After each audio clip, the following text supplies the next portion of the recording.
هل تعلم كيف تجد حلاوة الإيمان؟ የኢማንን ጥፍጥና እንዴት እንደምታገኝ ታውቃለህ?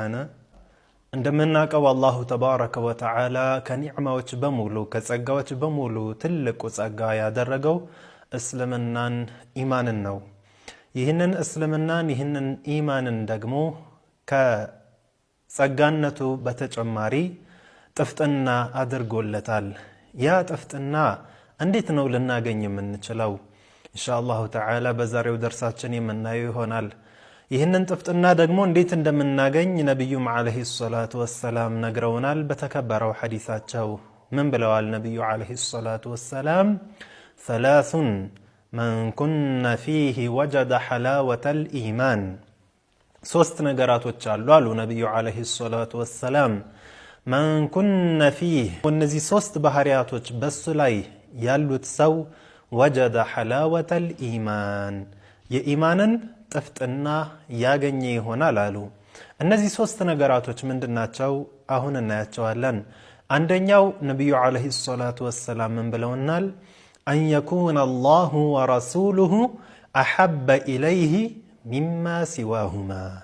አላህና መልእክተኛው ከነሱ ውጭ ያለ ነገር በሙሉ ከነሱ ውጭ ካለ ነገር በሙሉ እሱ ዘንድ የተወደዱ ሊሆን ነው አሉ። ያዕኒ አላሁ ተባረከ ወተዓላን ከምንም ነገር በላይ ሊወድ ነው።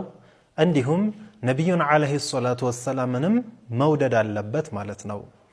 ሁለተኛው ደግሞ ምንድነው አሉ? ወአን ዩሒበል መርአ ላ ዩሒቡሁ ኢላ ሊላህ። አንድ ሙእሚን ሙስሊም ወንድሙን ሊወድ ነው። ያንን ሙስሊም ወንድሙን ሲወድ ደግሞ ላ ዩሒቡሁ ኢላ ሊላህ አይወደውም ለአላሁ ተዓላ ብሎ ብቻ እንጂ። ያዕኒ ያንን ወንድሙን የሚወደው ለአላሁ ተዓላ ብሎ ነው አሉ። ሁለተኛው ይህ ነው። ሶስተኛው ምንድነው?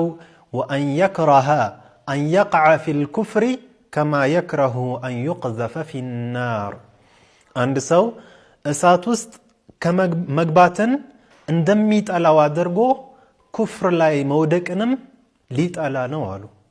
ኢዘን ሶስት ነገራቶች አሉ።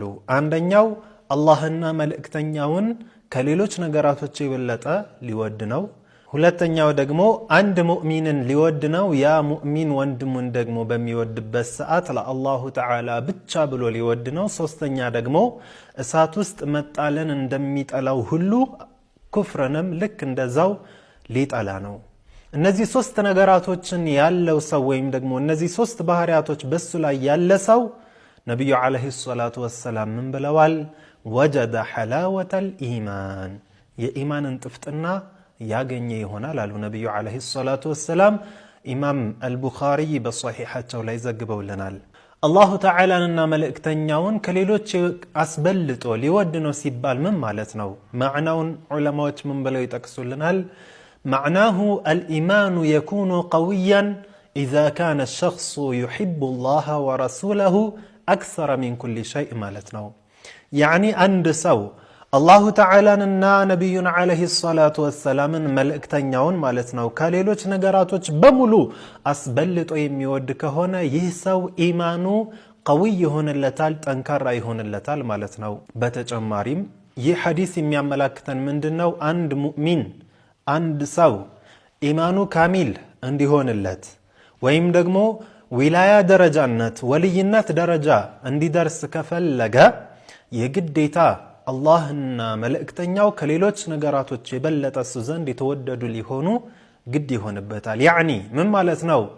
ሚን አህሊሂ ከቤተሰቡ፣ ወማሊሂ ከገንዘቡ፣ እንዲሁም ወወለዲሂ ከልጆቹም፣ ወናሲ አጅመዒን አጠቃላይ ከሰው ልጆች በሙሉ አላህና መልእክተኛውን መውደድ አለበት። የዚህ ጊዜ ያዕኒ አላህና መልእክተኛውን ከቤተሰቡም ከገንዘቡም ከልጆቹም ከአጠቃላይ ሰዎች ማስበልጦ የወደደ ጊዜ ነው ሙእሚን ካሚል ሊሆን የሚችለው፣ ያዕኒ ሙሉ የሆነ ኢማን ሊኖረው የሚችለው ማለት ነው። ታዲያ አንድ ሰው አላሁ ተዓላን ወደደ ወይም ደግሞ ነቢዩን ዓለይሂ ሰላቱ ወሰላምን ወደደ የሚባለው መቼ ነው? ወይም ደግሞ አንድ ሰው አላሁ ተዓላንና ነቢዩን ዓለይሂ ሰላቱ ወሰላምን ከሌሎች ነገራቶች አስበልጦ መውደዱን ከሚያመላክቱ ነገራቶች ውስጥ ምን ይገኝበታል? አላህና መልእክተኛው ያዘዙትን ነገር ባዘዙት አይነት መልኩ መፈጸም። ያኒ አላሁ ተዓላ በእኛ ላይ ዋጅብ ያደረገብን ነገር አለ፣ እንዲሁም ሐራም ያደረገብን ነገር አለ፣ ክልክል ያደረገብን ነገር አለ። ዋጅብ የሆኑብንን ነገራቶችን አላህ ባዘዘው መልኩ መፈጸም፣ እንዲሁም ሐራም የሆነብንን ነገር ደግሞ ሙሉ ለሙሉ መከልከላችን ለአላሁ ተዓላ ሙሉ ውዴታ እንዳለን ከሚያመላክቱ ነገራቶች ውስጥ ነው ማለት ነው። ዑለማዎች ምን ይላሉ? ኢነል ሙሒበ ሊመን ዩሒቡ ሙጢዑ። አንድ ሙሒብ የሆነ ሰው ወዳጅ የሆነ ሰው የሚወደውን ይታዘዛል። እኛ ዓደተን የምንታዘዘው ማን ነው? ሁለት ለማቅረብ ያክል ነው።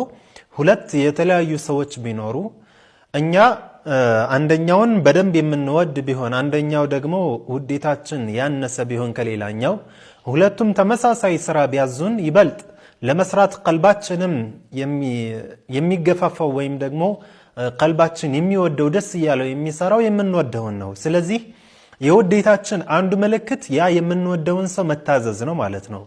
ስለዚህም ነቢዩን ዓለይሂ ሰላቱ ወሰላም አንድ ሰው ወደድኩ የሚል ከሆነ እሳቸውን ያዘዙትን ነገር መታዘዝ፣ የከለከሉትን ነገር መከልከል አለብን ማለት ነው። አላሁ ተባረከ ወተዓላ በቁርአን ምን ብሎናል? ኢን ኩንቱም ቱሒቡነ አላሁ ተዓላን የምትወዱ ከሆነ በላቸው ፈተቢዑኒ እኔን ተከተሉኝ በላቸው። ዩሕቢብኩም አላሁ ተዓላ ይወዳችኋል። ያዕኒ አላሁ ተዓላን የመውደዳችን ምልክት ምንድን ነው ማለት ነው? ነቢዩን ዓለይሂ ሰላቱ ወሰላምን መከተል ነው። ነቢዩም ዓለይሂ ሰላቱ ወሰላም የመጡበት ትልቁ ነገር አላሁ ተዓላን አውቀን እሱን መገዛትን ነው። አላሁ ተዓላ የሁሉ ነገር ፈጣሪ ነው። አላሁ ተዓላ ያለ ጌታ ነው። አጋር የለውም። ለመኖሩ መጀመሪያ የለውም፣ ለመኖሩ መጨረሻ የለውም። በሁሉም ነገር ላይ ቻይ ነው። በራሱ የተብቃቃ የሆነ ጌታ ነው። ከማንም ምንንም አይፈልግም። በፍላጎቱ ሰሪ የሆነ ጌታ ነው። ሁሉንም ነገር አዋቂ የሆነ ጌታ ነው። ምንም ነገር አይደበቅበትም። አላሁ ተዓላ ሰሚ የሆነ ጌታ ነው። መስማቱ እንደኛ በጆሮ ታምቡር አይደለም ወይ በሌሎች ነገራቶች አይደለም። አላሁ ተዓላ የሚያይ ጌታ ነው። ማየቱ እንደኛ በአይን በብርሃን በሌሎች ነገራቶች አይደለም። አላሁ ተባረከ ወተዓላ ተናጋሪ ነው። ንግግሩ ድምፅ፣ ፊደል፣ ቋንቋ አይደለም። በምላስ በከንፈር በሌሎች ነገራቶች አይደለም። አላሁ ተባረከ ወተዓላ ፍጡራኖችን በምንም አይነት መልኩ አይመስልም። ይህንን ነገር ሊያስተምሩና በተጨማሪም ነቢያቶች በሙሉ እውነተኛ፣ ታማኝ፣ ብልህ፣ ፈጣን፣ ጀግና መሆናቸውን መዋሸት፣ ማታለል፣ ፍርሃት እንዲሁም በእነሱ ላይ ኩፍርም ትልልቅ ወንጀልም እንዲሁም ትንንሽ ወንጀል ሆኖ ክብርን የሚያዋርድ ክብርን ዝቅ የሚያደርግ እንደማይከሰትባቸውና መላኢካዎች እንዳሉ የውመል ቂያማህ እንዳለ ከሞት በኋላ ሒሳብ መደረግ እንዳለ መቀስቀስ እንዳለ ሚዛን እንዳለ ሌሎች ነገራቶችን ሊያስተምሩን የመጡት ነቢዩ ዓለይሂ ሰላቱ ወሰላም።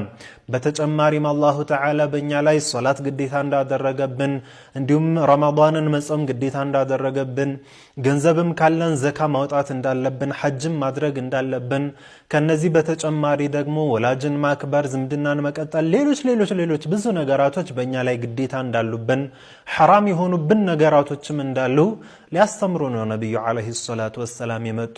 እነዚህን ነገራቶችንም አስተላልፈውልናል። ስለዚህ እነዚህ ያስተላለፉልን ነገራቶችን ያስተማሩንን ነገር ያዘዙን ነገር መፈጸም የከለከሉትን ነገር መከልከላችን